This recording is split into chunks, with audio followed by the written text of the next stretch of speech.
हिंसा के बीच नेपाल की सेना का बाकायदा बयान आ गया है, एक खत जारी किया गया है। मैं वो पूरा का पूरा खत आपके सामने पढ़ दे रही हूं। ये देखिए, नेपाली सेना को अनुरोध, यानी नेपाली सेना की तरफ से हम अनुरोध कर रहे हैं और फिर नेपाली में ये लिखा हुआ है, जिसका मैं हिंदी तर्जुमा करके आपको बता रही हूँ।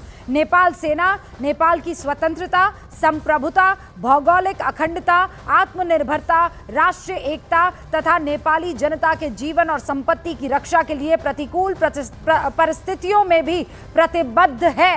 नेपाल सेना नेपाल में जारी जेन जेड यानी जेन जी आंदोलन की घटनाओं का विश्लेषण कर रही है।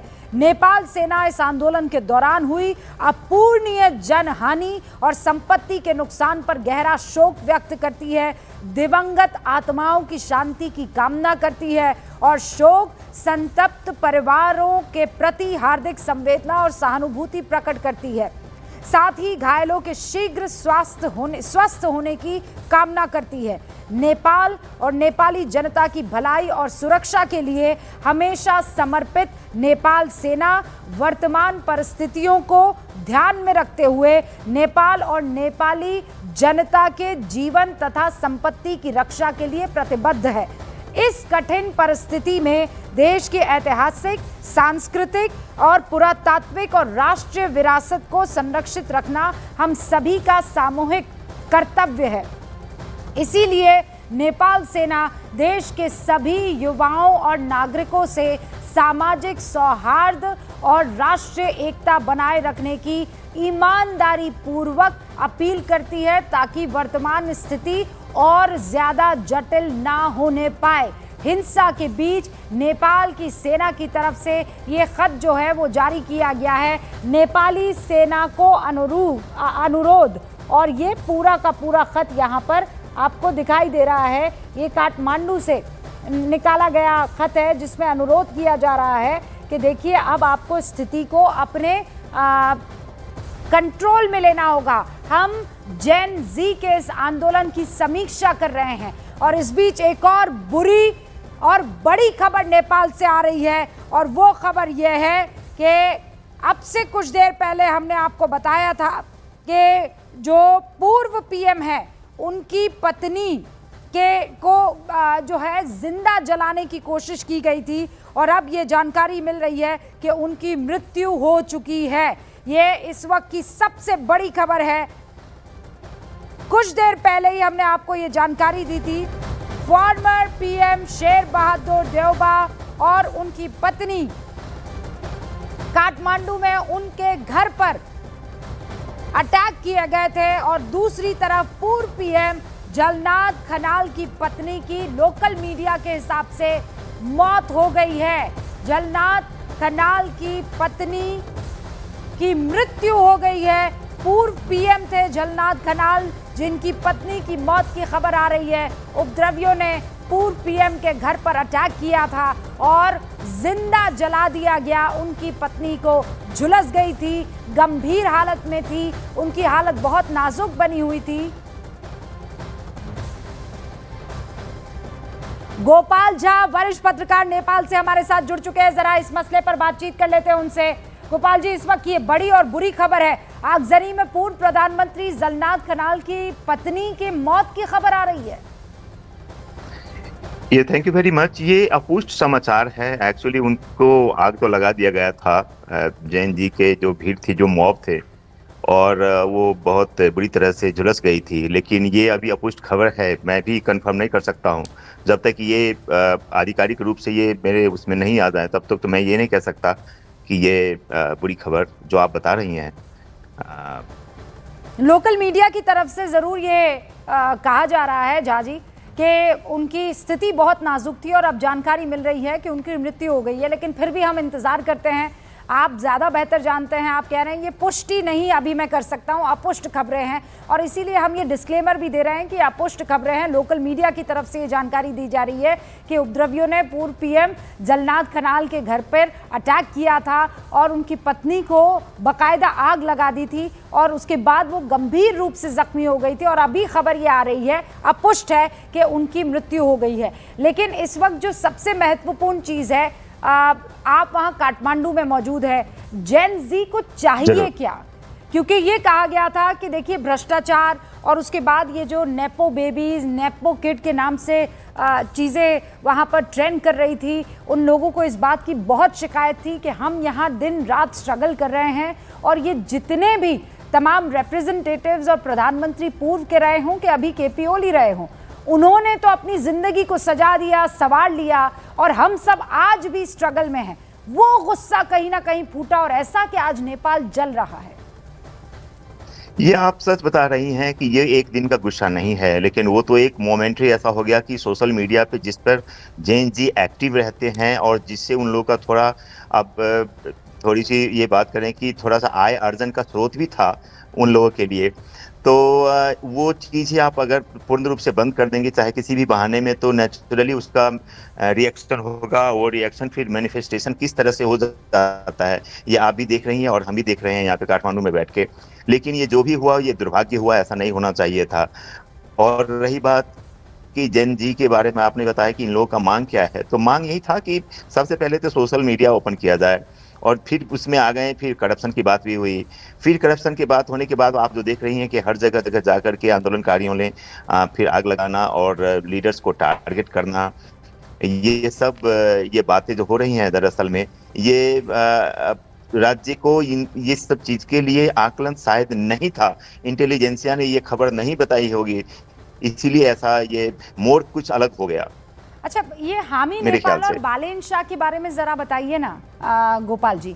बालेन शाह के लिए कहा जा रहा है कि बहुत ज्यादा इनका इन्फ्लुएंस है, मतलब टाइम्स मैगजीन, न्यूयॉर्क टाइम्स तक में इनको कवर किया जा चुका है। रैपर हैं, मेयर भी हैं, जेन जी में बहुत हद तक इनका इन्फ्लुएंस है और इनके टिकटॉक ने आंदोलन को वो रूप दिया जिसकी कल्पना नहीं की जा सकती थी।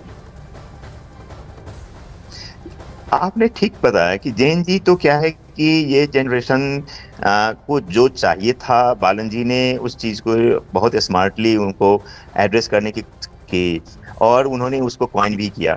अब रही बात वो पॉपुलैरिटी की बात, तो नेचुरली वो बहुत बड़े काठमांडू के सबसे बड़े जो महानगर हैं नेपाल में, काठमांडू इटसेल्फ कैपिटल सिटी हैं, उसके मेयर हैं, तो उन्होंने अपने कुछ काम के तहत भी जनरेशन जी का दिल भी जीता है, ऐसी भी बात नहीं है। और रही बात कि अब जो रैप में, तो रैप जनरेशन जो गीतों से, संस्कृति कार्यक्रम से अथवा जो भी आप लाइव कंसर्ट से ये दिल जीतने की जितने भी कोशिश होनी चाहिए उन्होंने कुछ भी नहीं छोड़ा। और जब मेयर बन के आए तो उन्होंने कुछ काम कैसा किया जो नेचुरली वो जो पॉपुलैरिटी दिखाने की कोशिश भी की है और ग्राउंड लेवल में कुछ काम भी हुआ है। मैं आपके पास ये सवाल लेकर आऊं उससे पहले दर्शकों को एक बार फुल फ्रेम दिखा देना चाहती हूं कि कौन खास मेहमान हमारे साथ इस बड़ी चर्चा में और इस बड़ी कवरेज में जुड़े हुए हैं। हर्षवर्धन जी यहाँ पर वरिष्ठ पत्रकार हमारे साथ न्यूज़ रूम में है, इनफैक्ट यहाँ स्टूडियो में मौजूद हैं। विवेक श्रीवास्तव आपको दिखाई दे रहे हैं, लेफ्ट के लीडर हैं। गोपाल झा जो कि वरिष्ठ पत्रकार हैं, वहाँ काठमांडू से हमारे साथ जुड़े हुए हैं। पंकज जी आपको स्क्रीन पर दिखाई दे रहे हैं जो हमारे साथ लगातार 5 बजे से जुड़े हुए हैं, सीनियर जर्नलिस्ट हैं, कांग्रेस का पक्ष रखते हैं, राजनीतिक विश्लेषक है। और आनंद दुबे जी शिवसेना उद्धव गुट के राष्ट्रीय प्रवक्ता इस वक्त आपको स्क्रीन पर दिखाई दे रहे हैं। आप सभी का बहुत बहुत स्वागत है। गोपाल जी, क्विकली मुझे ये बता दीजिए कि क्या बालेन शाह वो चेहरा हो सकते हैं जिसकी युवाओं को अभी दरकार है? ये युवा जो 1997 से 2012 के बीच में पैदा हुए हैं, 25 साल एवरेज उम्र है इनकी, इन्होंने अब तक क्या सरकारें देखी है? देवबा, प्रचंड, ओली, और अब ये कुछ नया चाहते हैं, तो कुछ नया क्या इस काठमांडू के मेयर में दिखाई दे रहा है और सेना इनको बैक कर रही है? देखिए, मैं ये तो नहीं कहूँगा कि सेना इनको बैक कर रही है, क्योंकि सेना की तरफ से भी जो भी स्टेटमेंट आया है, मेरे ख्याल से सेना भी पॉलिटिकल पार्टीज के और political system, existing political system के ही तहत वो कुछ सॉल्यूशन खोजने की कोशिश करेंगे। इसके अलावा तो मैं ऐसा कुछ नहीं देख रहा हूँ कि बियॉन्ड पॉलिटिकल लिमिट, क्योंकि अभी तक जितने भी नेपाल में आप देखेंगे जो भी क्रांति हुए हैं तो पॉलिटिकल लीडरशिप के ही तहत क्या कंसेंसस के थ्रू सॉल्यूशन फाइंड आउट किया गया है अभी तक की हिस्ट्री में। तो इस बार भी सेनापति भी वही करेंगे, मुझे ऐसा लग रहा है कि पॉलिटिकल पार्टीज और पॉलिटिकल लीडरशिप को वो इग्नोर करेंगे, इसकी संभावना मैं कम देख रहा हूँ। ऑलराइट, आप कह रहे हैं कि एक नया चेहरा आते हुए देख रहे हैं, अभी आप दिखता हुआ आपको तो अभी नहीं नजर आ रहा है, हो सकता है जो अभी जो पॉलिटिकल एस्टेब्लिशमेंट है उसमें से ही कोई रास्ता निकाल के खोजा जा सके। विवेक जी, मैं चाहती हूँ एक जल्दी से ओपनिंग रिमार्क आप दें और उसके बाद मैं आगे बढ़ती हूँ। नहीं, ये बिल्कुल ठीक कह रहे हैं, और मैंने भी अभी फिर से फोन मिलाया आपके शो के खत्म होने के बाद अपने अपडेट्स लेने के लिए, और ये सही कह रहे हैं, शाह जो जनजी के एक अच्छे रैपर थे, बड़े प्रसिद्ध हुए, मेयर बने, लेकिन उनके बहुत से काम बहुत से सीनियर सिटीजन को पसंद भी नहीं आए, जैसे रेडी पटरी वालों को हटाना।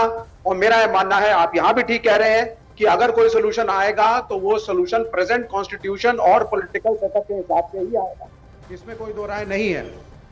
तो और हाँ, लेकिन मेरा यह मानना है कि I think Balen Shah is too young and I think too inexperienced to be taking over the whole nation. This is my personal opinion. People may disagree with me. I think they will go for somebody जो ज्यादा traditionally एक matured face हो और जिसकी acceptability लोगों में हो, जैसे मोहम्मद यूनुस को बांग्लादेश में एक तरीके से फौज ने नॉमिनेट किया। This is my personal reading.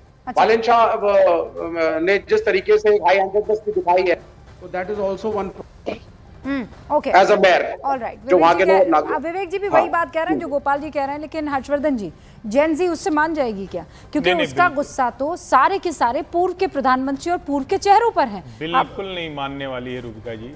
जो नेपाल के हालात हैं, और लगातार अभी इस शो के बीच में भी मैं लगातार बात कर रहा हूँ, वहाँ जो काठमांडू में लोग हैं, बालेन शाह के अलावा किसी नेता पर उनको रंच मात्र भरोसा नहीं है। ये इस पार्टी का हो, उस पार्टी का हो। हाँ, राष्ट्रीय स्वतंत्र पार्टी के रवि लाम जो उनका अभी जो जेल में थे, उनको भी छुड़ाया गया है। उनके ऊपर उनका भरोसा है। जो अभी की एक तरह से कहें कि बीच का रास्ता निकालने की कोशिश हो रही है, उसमें सेना, बालेन शाह और रवि लाम, ये मिलकर कुछ ऐसे लोग जिनके सीधे गुस्से, सीधे निशाने पर नहीं है, जो पॉलिटिकल पार्टीज के नेता, उनको कोशिश की जाएगी। सभी जो एमपी हैं उनसे रेजिग्नेशन लिया जा रहा है। फिर से चुनाव कराने के लिए एक इंटरिम अरेंजमेंट, संभवतः 7 बजे के आसपास कोई प्रेस वार्ता भी हो सकती है, और उसमें बालेन शाह शामिल होंगे।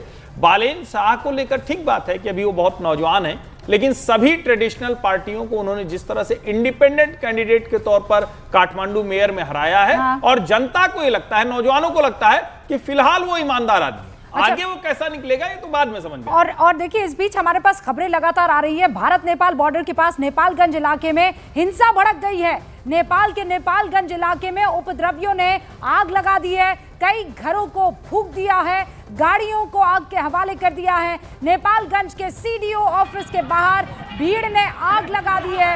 यह इस वक्त की सबसे बड़ी खबर है, यानी भारत को एकदम सतर्क रहना होगा। नेपाल के नेपालगंज में ये आगजनी की खबरें हैं, और ये बिल्कुल बॉर्डरिंग इलाका है, भारत से लगता हुआ इलाका। उपद्रवियों ने पूरे के पूरे इलाके को अब अपने कंट्रोल में ले लिया है।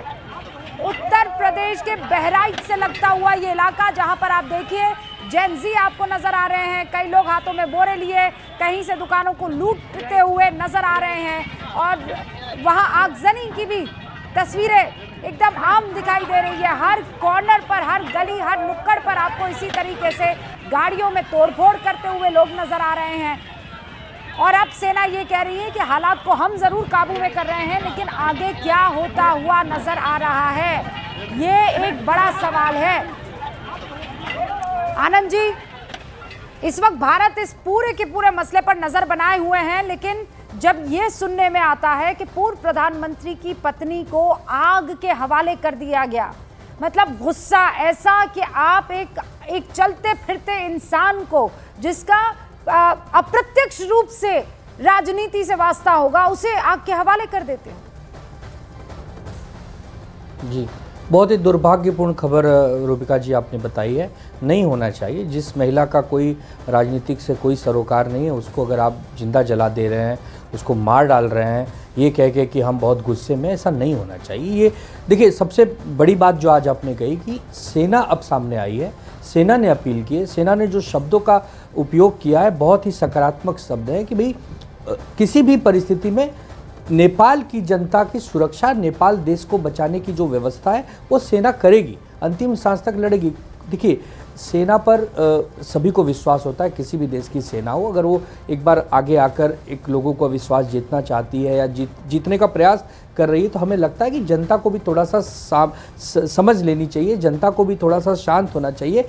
जितना उपद्रव आपने करना था आपने किया, जितनी आगजनी करनी थी की, बहुत सारे प्रधानमंत्री, बहुत सारे वहाँ के पदाधिकारी इस्तीफा भी दे रहे हैं, लेकिन ये कोई अंत नहीं है, ये कोई हल नहीं है, ये कोई रिजल्ट में आप बदलने नहीं जा रहे हैं। आपको लोकतांत्रिक व्यवस्था से ही गुजरना पड़ेगा, आपको एक सरकार चुननी ही पड़ेगी, एक नेता चुनना ही पड़ेगा, एक नेतृत्व चुनना ही पड़ेगा। अब चूंकि अब इसमें समय लगेगा, इसमें एक व्यवस्था का एक रूप होता है, उसको एक फॉर्मेलिटी से गुजरना पड़ेगा, लेकिन अभी फिलहाल तो एक ही चीज़ है रूबिका जी जिसपे सबको जोर देना चाहिए कि वहाँ शांति बनी रहे, वहाँ एक प्रकार से लोग शांत रहे, कोई किसी को हिंसा न करे, कोई किसी को मारे नहीं, क्योंकि ठीक है आप जो संदेश देना चाहते थे वो पूरी दुनिया तक पहुँच गया है। नेपाल की जनता ने जो संदेश दिया है वो सबको पता है, हम भी उस पर चर्चा कर रहे हैं, पूरी दुनिया उसको चर्चा कर रही है, लेकिन अब कम से कम इसको रोक देना चाहिए। जो नेपाल के भाई बहन इसको सुन रहे हैं, आपके शो को देख रहे हैं, वो कम से कम हम हाथ जोड़ के उनसे विनती करेंगे कि भाई अब रुक जाओ, बस हो गया, अब आपकी बात पहुंच गई दुनिया के सामने। अब आप अपने ढंग से अपने नेपाल को चलाओ, अपने ढंग से अपना नेता चुनो, अपनी सरकार चुनो, लेकिन उसका एक तरीका होता है। ये कोई तरीका नहीं है कि आप किसी को मार डाल रहे हैं जलाकर। नहीं, और कितना टाइम हुआ है नेपाल को लोकतांत्रिक मुल्क बने हुए हैं? कोई बहुत ज्यादा अरसा तो नहीं हुआ है।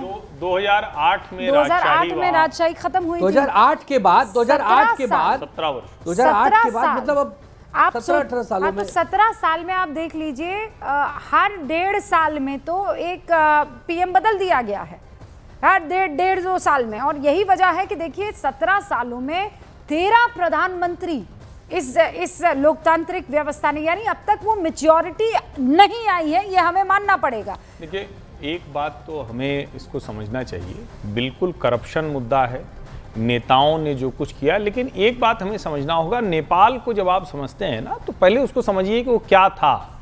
वो एक हिंदू राष्ट्र था, वो एक हिंदू देश था, वहाँ की राजशाही थी, राज परिवार के सदस्य रहस्यमयी तरीके से मारे जाते हैं, और उसके बाद वो भरोसा कोई नेता नहीं पैदा कर पाया। ऐसा नहीं कि जब राजशाही के साथ, और कई बार ये लगता है कि क्या वहाँ फुल डेमोक्रेसी चलेगी, क्या वहाँ ब्रिटिश मॉडल वाली डेमोक्रेसी चलेगी जहाँ राजशाही भी रहेगी और उसके साथ डेमोक्रेसी काम करेगी। कोई तरीका निकालना पड़ेगा, और नेपाल के लोगों को उनकी संस्कृति से, उनके कल्चर से काटने की जो कोशिश हुई, भारत से जो काटने की कोशिश हुई, उसका भी दुष्परिणाम हमें देखने को मिला है। भारत के साथ बेहतर रिश्ते, भारत के साथ जब तक संबंध थे तब तक इस तरह की घटनाएं कम हुई। और मैं फिर कह रहा हूं, जो कम्युनिस्ट रिजीम ने वहां करने की कोशिश की, ये कोई छिपी हुई बात नहीं है। वहां के शिक्षकों को कह दिया था कि आप नेपाली भाषा से ज्यादा मैंडरीन पढ़िए। वहां जितने प्रोजेक्ट हैं वो सब चाइना के हवाले कर दिए गए थे। उन सब में करप्शन की, चीन के राजदूत के वहां के नेताओं के साथ किस तरह के संबंध निकलकर सामने आए थे, जासूसी की जिस तरह की घटनाएं, एक घटनाक्रम नहीं है। इसको हम आज देख रहे हैं कि अचानक जेनजी आ गया, ये जो नौजवान बच्चे हैं 13 से 38 साल वाले, और उनको आप देख रहे हैं। लेकिन ओवरऑल जिस तरह से नेपाल राष्ट्र को, नेपाल देश को उसके कल्चर से काटा गया और नेताओं का करप्शन, उसने ये बर्बादी। यहाँ पे भारत का भी कल्चर राजा महाराजाओं का था, यहाँ भी राजा महाराजा ले आओ फिर से। कल्चर क्या होता है? फिर से राजशाही लाओगे? इस आंदोलन के अंदर राजावादी ताकतें भी इन्वॉल्व हैं, स्वतंत्र पार्टी भी इन्वॉल्व है। मैं ये नहीं कह रहा करप्शन सही होता है, but don't talk of culture, there is nothing called culture. नहीं सर, हम तो कल्चर की बात करेंगे, बिना कल्चर के आपकी क्या मतलब? जिसका कोई संस्कृति और संस्कार नहीं, ऐसे लोगों का मतलब क्या है? उन्होंने दुनिया को तानाशाही के अलावा दिया क्या है? आपके लिए नहीं मतलब होगा, लेकिन हमारे लिए तो मतलब है ना। भारत तो संस्कृति और संस्कार का देश है, भारत तो हमारी अपनी विरासत का देश है। कमाल की बात कर रहे हैं आप। और नेपाल भी उसी संस्कृति और संस्कार के बल पर आगे बढ़ा।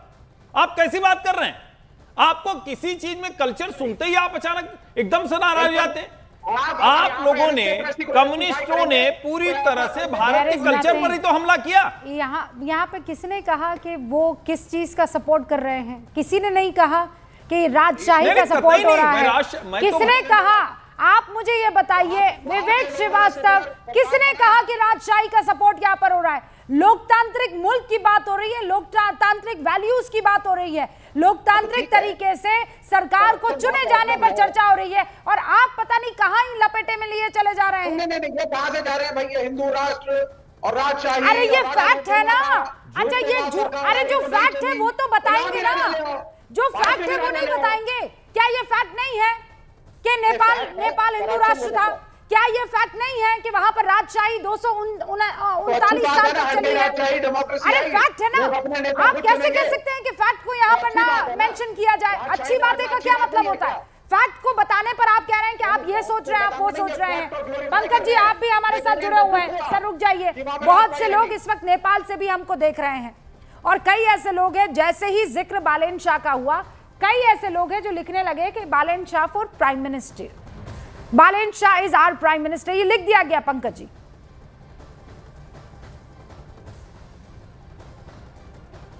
अच्छा है बालेंद्र शाह बन जाए। मैं तो ये कह रहा हूँ ना, बुनियादी बात तो यही है ना कि जो प्रशासन है, जो बैड गवर्नेंस है, वो इसके पीछे है।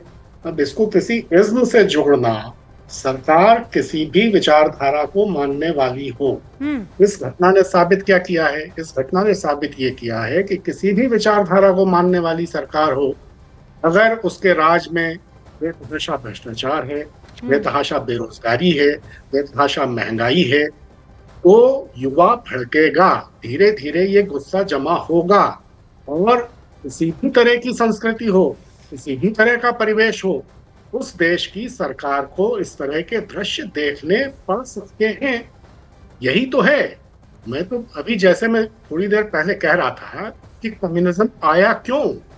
दुनिया के तमाम देशों में कम्युनिज्म आया तो सामंतशाही के खिलाफ विद्रोह करके, क्योंकि राजशाहियों में इस तरह की शासन व्यवस्था थी, कोई लोकतंत्र नहीं था, पूरी तानाशाही थी, तो उसको रिप्लेस करने के लिए साम्यवादी सरकारें बनी, साम्यवादी आंदोलन हुआ। हाँ, ठीक है। एक बात है कि उस साम्यवादी आंदोलन में भी अपने दोष पैदा हो गए, उस साम्यवादी सरकारों में भी उसी तरह की कुरीतियां आ गई। तो सत्ता का चरित्र एक ही होता है, ये सत्ता का चरित्र है, इसको किसी विचारधारा से मत जोड़िए। ये हुआ है, ये वामपंथ में हुआ है, ये दक्षिण पंथ में हुआ है, ये जो बीच की धारा है नहीं, ये बात तो आपकी सही है पंकज जी कि आप किसी भी विचारधारा से हो, अगर उस विचारधारा को पसंद करते हुए आपको सरकार में लाया गया है, आपको सत्ता में बिठाया गया है, तो आपको जनता की बातों को सुनना होगा। और अगर आपने उसकी अनसुनी की तो आज नहीं तो कल वही होगा जो आज की तारीख में नेपाल में हो रहा है। ये बिल्कुल आपकी बात जायज़ है, लेकिन वो कौन कौन से फैसले थे जिसकी वजह से, केवल केपी शर्मा ओली की बात नहीं है ना, 3 और नाम बार बार आ रहे हैं जिनके घर पर चले गए। जरा वो विजुअल दिखाइए जिसमें बकायदा जो पूर्व प्रधानमंत्री, उनकी धर्मपत्नी की मौत की खबर आई है। ये वो तस्वीरें हैं जहां पर घर में घुसकर, प्लीज वो तस्वीरें चलाइए, नेपाल के संसद की नहीं, प्रधानमंत्री के आवास को कैसे चारों तरफ से घेर लिया जाता है इस जेनजी के द्वारा। फुल फ्रेम दिखाइए वो तस्वीरें दर्शकों को एक बार, फुल फ्रेम वो तस्वीर आपके सामने रख रही हूं जहां पर ये जेनजी पहुंचती है। ये देखिए, ये पूर्व प्रधानमंत्री के घर पर, जालनाथ खनाल का ये घर है, उनके घर पर पहुंच गई ये पूरी की पूरी भीड़। इसमें कोई किसी जगह सर्विस करने वाला आदमी है, किसी की दुकान होगी, किसी का बिजनेस होगा, ये वो सारे लोग घरों से अपने बाहर निकले और गुस्सा ऐसा कि उनके घर को, उनके पूर्व प्रधानमंत्री के घर को आग लगा दी। और जब आग लगाई तो वहां पर जलनाथ खनाल की पत्नी भी मौजूद थी, वो झुलस गई, जिंदा उनको जला दिया गया। पहले खबर आई कि स्थिति बहुत नाजुक है, फिर अपुष्ट खबरें आई कि उनकी अब मृत्यु हो चुकी है। ये वो पूर्व प्रधानमंत्री के घर के आगजनी की तस्वीर है। और कुछ ऐसे लोग हैं जो वहां पर पहुंच गए हैं, हाथों में मोबाइल फोन है और कैमरा से तस्वीरें और वीडियो रिकॉर्ड किए जा रहे हैं। अब मैं आपको एक और तस्वीर दिखाती हूं जहां पर संसद को आग के हवाले कर दिया गया। मतलब पूरी की पूरी संसद, जहां पर नेपाल का संविधान जो है वो हाजिर नाजिर रखकर लोगों के बेहतरी के लिए कानून बनाए जाते होंगे, उस संसद को आग के हवाले कर दिया गया। काठमांडू में आप देखिए, काठमांडू का ये जो चौराहा आपको दिखाई दे रहा है, इसके किसी कोने पर, किसी दिशा में नजर आप लगा दीजिए, वहां पर आपको सिर्फ और सिर्फ धुआं और आगजनी नजर आएगी। नेपाल को जलाने का क्या कोई कनेक्शन है, इस पर भी आज चर्चा हो रही है। लेकिन स्थिति अभी वहां पर आउट ऑफ कंट्रोल है। सेना कह तो रही है कि हम कंट्रोल में ले रहे हैं, लेकिन आप जेन ज़ी को मनाएंगे तो मनाएंगे कैसे हर्षवर्धन जी, ये सबसे बड़ा सवाल है। देखिए, मुझे लगता है कि जो काम केपी शर्मा ओली अगर शुरू में कर लेते, एक तो त्यागपत्र देते, दूसरा उन लोगों से बातचीत करते और कहते कि आपकी जो भी डिमांड है हम मानने को तैयार हैं, करप्शन के केसेज अगर उनके और उनके मंत्रियों के खिलाफ है तो उस पर जांच बिठाते, वो काम उन्होंने नहीं किया। अब ये काम सेना को करना पड़ेगा। सेना को अगर बालेन शाह का भरोसा, बालेन शाह के ऊपर उन नौजवानों का, प्रदर्शनकारियों का भरोसा है, तो सेना को उनके साथ बात करनी चाहिए। दूसरे ऐसे नेता हैं जिनके ऊपर भरोसा है, उनसे बातचीत करनी चाहिए। एक खतरा यहां दिखता है, और मैं चूंकि निश्चित तौर पर इस वक्त ये शो देखा जा रहा होगा नेपाल में, नेपाल के नौजवानों से मैं बार बार ये अपील करूंगा, ये आपका देश है, आपकी संपत्ति है। भ्रष्टाचारी नेता लूट कर ले गए, आप बर्बाद कर रहे हैं, आप आग लगा रहे हैं, आप भी क्यों उस रास्ते पर जा रहे हैं? और मैं फिर कह रहा हूं, आपका जो मूल मकसद था सत्ता परिवर्तन, वो हो गया। अब सत्ता परिवर्तन के आगे व्यवस्था परिवर्तन होता है, जिसके लिए आपको एक गवर्नमेंट चाहिए। हवा में कुछ नहीं हो सकता, वैक्यूम में कोई भी व्यवस्था परिवर्तन नहीं हो सकता है, उसमें आपको तय करना है। आप नए सिरे से चुनाव होना है, इंटरिम गवर्नमेंट बननी है, कोई चार्टर लेकर आना है, वो सब लेकर आप आइए, लेकिन ये काम मत करिए जो आप कर रहे हो। और मैं फिर कह रहा हूं, इस तरह से किसी को जलाकर मार देना, गलती से हो या कुछ भी हो, ये बिल्कुल अक्षम्य अपराध है, और आप उस रास्ते पर जाएं, ये तो कतई ठीक नहीं है। और मेरा ये मानना है कि आज की शाम जो होगी वो डिसाइसिव होगी। मेरा ये भी मानना है, जो मेरी बातचीत वहां हुई है, जिन लोगों से मेरी बातचीत हो रही है, मेरा ये मानना है कि आज शाम के बाद कल की सुबह नेपाल के लिए बेहतर होगी। लोकतंत्र बहाली, बेहतरी के साथ वो रास्ता आगे निकलता हुआ दिखेगा। नहीं, लेकिन ये जो पंकज जी, ये नफरत है ना, कि आप किसी के घर को आग अगर लगा दे रहे हैं तो ये साफ तौर पर नफरत है, और नफरत उस आदमी से कम उसकी नीतियों से ज्यादा है। और इसीलिए तो आप देखिए, नेपाल का ये आदमी अपनी सरजमी पर आगजनी कर रहा है, जो उसके हाथ में आ रहा है उसे उठाकर जला दे रहा है। ये स्थिति बहुत भयावह है, और नेपाल की स्थिति के बारे में इंटेलिजेंस को कानों कान खबर नहीं हुई, ये मानना थोड़ा अटपटा सा नहीं लगेगा? मतलब ये हलक के नीचे बात नहीं उतर रही है कि इंटेलिजेंस को वहां के ये पता ही नहीं था कि इतने बड़े लेवल पर कुछ हो रहा है, या अचानक ये सब हो चला? जरूर पता होगा, लेकिन कई बार जो सत्ता होती है वो इतने आत्मविश्वास में होती है, सच्चाई से इतनी दूर होती है, जनता की नब्ज से इतनी दूर होती है कि वो स्वीकार नहीं करना चाहती। अगर गुप्तचर विभाग ने किसी तरह की खबर दी भी होगी, और ऐसे एक नहीं कई मिसाल हमारे देश में भी है, जब गुप्तचर विभाग की खबरों पर सत्तासीन लोगों ने भरोसा नहीं किया, उनको लगता था कि नहीं, ये खबरें ठीक नहीं है, और हम इतने लोकप्रिय हैं, हम इतने लोकप्रिय हैं कि हम स्थिति को संभाल लेंगे। भारत के इतिहास में भी इस तरह की कई प्रसंग हैं। देखिए, होता क्या है कि किसी भी देश में जब युवाओं का गुस्सा फूटता है तो दुर्भाग्य से वो सरकारी संपत्ति को नुकसान पहुंचाने के रूप में ही शक्ल लेता है। हमारे यहाँ भी आपातकाल के खिलाफ आंदोलन हुए, आपातकाल के पहले आंदोलन हुए, आपातकाल के बाद आंदोलन हुए। हाँ। तो होता क्या है, रेल की पटरियों पर, रेलों पर, बसों पर, इन्हीं सब चीजों पर, इमारतों पर, इन्हीं सब चीजों का नुकसान होता है। यही नेपाल में हो रहा है। लेकिन ये गुस्सा धीरे धीरे इतना इकट्ठा हो क्यों जाता है? असली बात ये है, जड़ पर प्रहार करना जरूरी है। जैसा आप थोड़ी देर पहले कह रही थी कि किसी भी विचारधारा को मानने वाली सरकार हो, अगर वो सत्ता में आने के बाद जनता की इच्छाओं की पूर्ति नहीं करती है, उनकी आकांक्षाओं पर खरी नहीं उतरती है, तो उसको इस तरह के गुस्से का सामना करना ही पड़ता है। इससे कोई बच नहीं सकता। बिल्कुल उसका सही। निदान सिर्फ एक ही है कि जनोन्मुखी सरकारें चलाई जाएं और जनता की इच्छाओं का, आकांक्षाओं का पूरी तरह ध्यान रखा जाए। और दर्शकों को ये हुआ, पंकज जी, और इसीलिए तो देखिए, जब किसान आंदोलन हुए तो किसानों की उसका ख्याल रखा गया। भाई, कई लोग ये कहते रहे कि किसानों के लिए लाए गए ये कानून उनके हक में है, उनकी बेहतरी के लिए है, उनकी आय को बढ़ाने के लिए है। लेकिन जब किसानों ने कहा कि हम नहीं मानते हैं और सरकार को ये कानून वापस लेना पड़ेगा, तो सरकार ने वो 3 कानून जो हैं वो वापस लिए हैं। और डेमोक्रेसी यही तो कहती है कि जनता अगर चाहे तो और उसके लिए उसे लगे कि ये बेहतर है, तो चुनी गई सरकारों को वो फैसला लेना पड़ेगा, चाहे दबाव में आकर ले कि या फिर सूझबूझ से ले। लेकिन जो पंकज जी जिस तरफ इशारा कर रहे हैं कि कोई भी विचारधारा हो और अगर आप काम नहीं कर रहे हैं तो फिर भुगतना पड़ेगा आपको। नहीं, निश्चित तौर पर। और इसीलिए जब भारत के आसपास के हर देश में उथल पुथल है, हम दुनिया के सबसे कम महंगाई दर वाले देश हैं, ये हमारी सरकार ने नियंत्रित करके रखा हुआ है। हमारे देश की जीडीपी ग्रोथ सबसे तेज है, हम दुनिया में सबसे तेजी से अपना इंफ्रास्ट्रक्चर तैयार कर रहे हैं। और मैं दोनों आंदोलनों की बात करूंगा, सिर्फ कृषि कानून वाले आंदोलन की नहीं। उस वक्त आप सोचिए, लाल किले पर लोग चढ़ गए, आईटीओ पर लग रहा था कि अब तो ट्रैक्टर को फाइटर बना दिया है, जाने क्या होगा। एक बड़े पत्रकार ने बड़े टीवी चैनल पर झूठ बोल दिया कि पुलिस की गोली से नौजवान किसान मर गया, जबकि वो खुद ट्रैक्टर की वजह से, अपनी वजह से उसकी जान चली गई थी।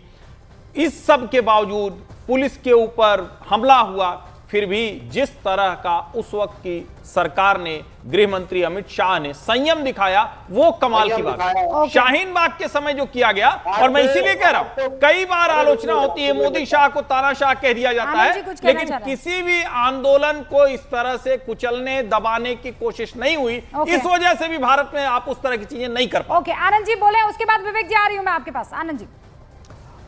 रुबिका जी, देखिए, जो आज जेन जी पीढ़ी है, ये जो इंटरनेट देखकर बड़ी हुई है, फेसबुक इंस्टा चलाकर बड़ी हुई है, कल ये नागरिक बनेगी, परसों ये वरिष्ठ नागरिक बनेगी। उनके हाथों में अब नेपाल जाने वाला है, तो उनको सुनिश्चित करना होगा कि हमारा नेपाल कैसा बनेगा, हमारा नेपाल का विकास कैसा होगा। तो ये जो अभी इस समय फिलहाल वर्तमान में स्थिति वो कर रहे हैं, अब उनको तत्काल पहले बंद कर देनी चाहिए। और दूसरी, उससे भी बहुत पूर्ण बात, हमारे भारत देश की सरकार को सुनिश्चित कर लेना चाहिए कि हमारे अगर कोई सैलानी, हमारे कोई टूरिस्ट अगर इस समय नेपाल में फंसे हों, काठमांडू में खास करके, क्योंकि वहाँ पशुपतिनाथ भगवान का जो बहुत बड़ा मंदिर है, हजारों श्रद्धालु वहाँ महीने में और साल में जाते हैं, तो उनको भी वापस कैसे हम अच्छे से ला पाए, क्योंकि वो भी घबराए हुए होंगे। हमें नहीं पता कि क्या स्थिति, तो सरकार से बात कर पाएगी। वहाँ इस समय कोई सरकार ही नहीं है। जैसे एक समय बांग्लादेश में स्थिति थी कि कोई था ही नहीं वहाँ पर अत्याचार हो रहे थे लोगों पर, आगजनी हो रही थी। तो कहीं हमारे देश के नागरिक जो भारतीय मूल के नागरिक हैं और वहाँ अगर फंसे हों, तो उन्हें कैसे हम वापस सुरक्षित अपने देश लाएं, इस पर भी एक चर्चा होनी चाहिए। इस पर भी हमारे देश की सरकार को गंभीरतापूर्वक ध्यान देना चाहिए, क्योंकि हमारे लोग वहाँ किसी प्रकार से उनकी क्षति न हो जाए। ये भी एक महत्वपूर्ण मुद्दा आपको उठाना चाहिए, रूपिका जी। अच्छा, मैं जरा दर्शकों को ये बता दूं कि वहाँ जो भारत की एम्बेसी है नेपाल में, उन्होंने एक हेल्पलाइन नंबर जारी किया है, और वो ये आनंद जी बता रहे हैं कि अगर मान लीजिए वहाँ पर कोई हिंदुस्तानी, कोई भारतीय अपने आप को फंसा हुआ महसूस कर रहा है या उसे लग रहा है कि वो अनसेफ है, तो वो फ़ौरन उन नंबर्स पर कांटेक्ट करें। वो नंबर्स मैं आपसे कुछ ही देर में यहाँ पर फ्लैश भी करूँगी। इनफैक्ट यहाँ वो नंबर्स मेरे पास मौजूद हैं। थैंक यू, हर्षवर्धन जी के पास वो नंबर्स हैं। देखिए, मिनिस्ट्री ऑफ एक्सटर्नल अफेयर्स की तरफ से advisory for Nepal WhatsApp call आप कर सकते हैं। मैं आपके सामने नंबर रख रही हूँ, +977 980 860 2881, +977 ये कोड है। उसके बाद नंबर 980 860 और 288 1 आखिर में। और दूसरा व्हाट्सएप कॉल नंबर दिया हुआ है, वही +977 981 032 6134। ये वो नंबर हैं जो मिनिस्ट्री ऑफ एक्सटर्नल अफेयर्स की तरफ से यहाँ पर जारी किए गए हैं। और ये कहा है कि किसी भी असिस्टेंस की आपको अगर रिक्वायरमेंट है तो आप प्लीज़ एम्बेसी ऑफ इंडिया जो कि काठमांडू में स्थित है वो वहाँ पर संपर्क कर सकते हैं। और ये हेल्पलाइन नंबर है। आपसे कुछ देर पहले रणधीर जायसवाल ने ये नंबर्स जो हैं वो जारी किए हुए हैं। लेकिन विवेक श्रीवास्तव, आज जो सबसे बड़ा सवाल वो ये है कि भैया आप चीन के लगातार संपर्क में थे, कौन? नेपाल की सरकार। बार बार वहां जाकर जो मुद्दे उठाए जा रहे थे, आखिरकार क्या हुआ? क्या चीन आकर बचा पाया? स्थिति ऐसी हुई कि हालात अब आउट ऑफ कंट्रोल है। जी, अब आप सुनिए मेरी बात। पहली चीज तो यहाँ पे जिस तरीके से आप लोगों ने ग्लोरीफाई किया किसान आंदोलन में सरकार की हैंडलिंग को, मैं उसकी निंदा करता हूँ। 800 से ज्यादा किसान आगे बढ़िए सर। 10 सेकंड बोलने दीजिए मुझे, थोड़ी निंदा भी सुनिए कभी कभार। 800 से ज्यादा किसान मरे हैं, सोते रहे प्राइम मिनिस्टर, और जब हाथ से बात निकल गई, एक भी किसान कहाँ मरा? पुलिस की गोली से मरा? कहाँ मरा? झूठ बोलते हैं, लगातार आप भड़काने का काम करते हैं लोगों को। मरे उस आंदोलन में, क्या बातें कर रहे हो? इतना झूठ क्यों बोलते हैं विवेक श्रीवास्तव जी? झूठ बोल रहा हूं मैं, ये जनता सुन रही है तुमको यहाँ पे। किसान आंदोलन हुआ, किसानों के साथ संघर्ष हुआ, बहुत सी मुश्किलें हुई, लेकिन जब आप कहते हैं 800 किसान मरे, क्यों आप ऐसे भड़काने का काम करते हैं झूठ बोलकर? कोई नहीं झूठ बोल रहा है। सरदारों को नक्सलाइट आपने वो सूची दी, भगवंत मान को दे दीजिए, चलिए केंद्र सरकार ने भगवंत मान को दे दीजिए। बोला है कि आप उल्टा देखिए, गुस्से में ना आप सोचना भूल जाते हैं। आप आराम से बोलिए, मैं आपकी सारी बात सुनूंगी। विवेक जी, यू आर डियर फ्रेंड, वो सब मुझे यहाँ पर लिखे चले जा रहे हैं, क्यों आए विवेक जी, क्यों आए विवेक जी। मैं कह रही हूँ विवेक जी, नहीं सुनिए, आपके घर तो नहीं आए ना मोदी, हर हर मोदी, घर घर मोदी, आपके घर नहीं आए ना, आपने नहीं आने दिया। ये डेमोक्रेसी है, खूबसूरती है इस डेमोक्रेसी की, कोई चिंता की बात नहीं है, पर आराम से मुस्कुराते हुए बात रख लीजिए ना। You are a dear friend Vivek Srivastava. मेरा ये मानना है बड़ी क्लियरली, भारत सरकार ने किसान आंदोलन को मिसमैनेज किया। 800 किसान वहां मरे अलग अलग कंडीशंस के अंदर। सरदारों को खालिस्तानी बोला गया। जब नहीं हैंडल कर पाए तो ऑनरेबल प्राइम मिनिस्टर ने अपोलोजाइज करके बिल को वापस लिया। उसके लिए मैं उनकी प्रशंसा करता हूं, but he was too late. ठीक है, it was the right move by the honourable prime minister, number 1। Number 2, यहाँ पे हर बार जब हम लोग विपक्ष वाले आप लोगों से सवाल पूछते हैं सरकार से, तो हमें बोला जाता है after all Modi is winning for such a long time, after all वो ड्यूली इलेक्टेड है, आफ्टर ऑल इलेक्शन ही सब कुछ होता है। आप लोग यही बोलते हैं ना, और हम लोगों को बहुत बार हमारी आवाज को दबाया भी जाता है। यहाँ देखिए, आप नेपाल में भी और श्रीलंका में भी, यहाँ भी सो कॉल्ड इलेक्टेड गवर्नमेंट्स थी। इसलिए मेरी अपील है, कोई भी देश में कोई भी डेमोक्रेटिक सरकार हो, आप इलेक्शन जीते हैं, जीतिए जरूर, लेकिन जन भावनाओं का आदर करना सीखिए।